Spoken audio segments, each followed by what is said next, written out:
ಕೆಲವು ಹೇಳಿಕೆಗಳನ್ನ ಅವರು ಕೊಡ್ತಿರ್ತಾರೆ, ಅದನ್ನು ಗಂಭೀರವಾಗಿ ತೆಗೆದುಕೊಳ್ಬಾರ್ದು. ಇಲ್ಲಿವರೆಗೆ ಲಾಡ್ ಅವ್ರ ಬಗ್ಗೆ ನಮಗೊಂದು ಗೌರವ ಇತ್ತು. ಇಷ್ಟು ಬಾಲಿಶವಾಗಿ ಇತ್ತೀಚೆಗೆ ಅವರು ಮಾತನಾಡ್ತಾ ಇದ್ದಾರೆ. ಹಿಂಗಾಗಿ ನಾ ಅದ್ರ ಬಗ್ಗೆ ಜಾಸ್ತಿ, ಅವರು ಹಿಂದೆನೂ ನನಗೆ ಹೇಳಿದ್ರು, ನಾನು ನಿಮ್ಮನ್ನೆಲ್ಲ ಸ್ವಲ್ಪ ಬೈಬೇಕಾಗ್ತದೆ, ಇಲ್ಲ ಅಂದ್ರೆ ನಮ್ಮ ಪಾರ್ಟಿ ಒಳಗೆ ಈಗ ಅವ್ರನ್ನ ಮೋಸ್ಟ್ಲಿ ರೀಶಫಲ್ ಅದು ಕೆಲವು ಮಂತ್ರಿಗಳನ್ನು ಬಿಡ್ಬೇಕಂತ ಏನು ಚರ್ಚೆ ನಡೆದದ, ಮಂತ್ರಿಮಂಡಲದ ಉಳಿಬೇಕು ಅಂತ ತಿಳ್ಕೊಂಡು ನಮ್ಮನ್ನೆಲ್ಲ ಸ್ವಲ್ಪ ಬೈತಾರ. ಅವರು ಇರ್ಬೋದು, ನನಗೆ ಗೊತ್ತಿಲ್ಲ, ಅದಕ್ಕೆ ಅವ್ರು ಸ್ವಲ್ಪ ಜಾಸ್ತಿ ಈಗ ಮಾತಾಡ್ತಾ ಇದ್ದಾರ.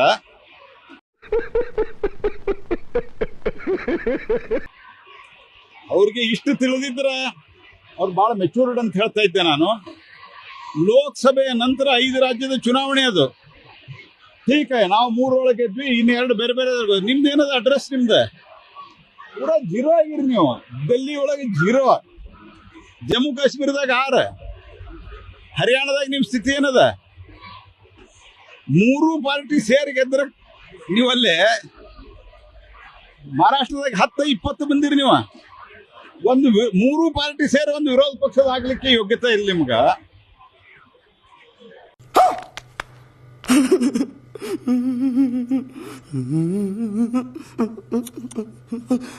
ಶಿವಾಜಿ ಮಹಾರಾಜರ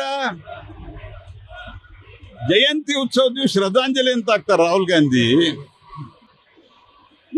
ಇಂಥವ್ರು ಹಿಡ್ಕೊಂಡು ಇವ್ರು ಏನ್ ಮಾತಾಡ್ತಾರೆ, ಅವ್ರು ಅಷ್ಟೇ ಮಾತಾಡ್ತಾರೆ. ಹಿಂಗಾಗಿ ಆ ಹೇಳಿಕೆಯನ್ನ ಹಿಂದೂ ಬಹಳ ಸರ್ತಿ ಅವರು ಮಾತಾಡ್ಯಾರ.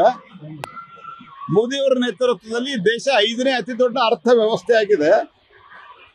ಹಿಂಗಾಗಿ ನನಗೆ ಅನಿಸ್ತದ, ಇನ್ನು ಮುಂದೆ ಅವ್ರ ಹೇಳಿಕೆಗೆ ಬಹಳ ರಿಯಾಕ್ಷನ್ ಮಾಡೋದು ಅರ್ಥ ಇಲ್ಲ. ಯಾಕಂದ್ರೆ ಅವರು ರಾಹುಲ್ ಗಾಂಧಿ ಅಂತೆ ಬಹಳ ಬಾಲಿಶವಾಗಿ ಮಾತಾಡ್ತಾರೆ. ಜೋಶಿ ಬೆಲೆ ಏರಿಕೆ ಬಗ್ಗೆ ಯಾಕೆ ಮಾತಾಡಲ್ಲ?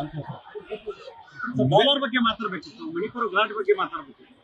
ಬೆಲೆ ಏರಿಕೆ ಅವ್ರಿಗೆ ಅದು ಹೇಳ್ತಲ್ಲ, ಇವೆಲ್ಲ ನಾನು ರಿಯಾಕ್ಷನ್ ಭಾಳ ಕೊಡಕ್ ಹೋಗೋದಿಲ್ಲ. ಅರ್ಥಹೀನ ಇವು. ಅವ್ರ ಕಾಲದೊಳಗ ಆನ್ ಆ್ಯಂಡ್ ಎವರೇಜ್ 11ರಿಂದ 12% ಇತ್ತು ಇನ್ಫ್ಲೇಷನ್, ಫುಡ್ ಇನ್ಫ್ಲೇಷನ್. ಇವತ್ತು ನಮ್ಮ ಕಾಲದೊಳಗ 5% ಅದು ಆನ್ ಆ್ಯಂಡ್ ಎವರೇಜು. ಮತ್ತು ಈ ಸರ್ತೆ ಕಳೆದ ಕ್ವಾರ್ಟರ್ದಲ್ಲಿ, ಯಾಕಂದ್ರೆ ಇನ್ಫ್ಲೇಷನ್, ಫುಡ್ ಇನ್ಫ್ಲೇಷನ್ ಮಾನಿಟರ್ ನಮ್ಮ ಮಂತ್ರಾಲಯನ ಮಾಡ್ತದೆ, 4.33 ಅದ. ಸ್ವಲ್ಪ ಲೆಕ್ಕ ನೋಡಿ ಮಾತಾಡಿದ್ರೆ ಅವ್ರಿಗೆ.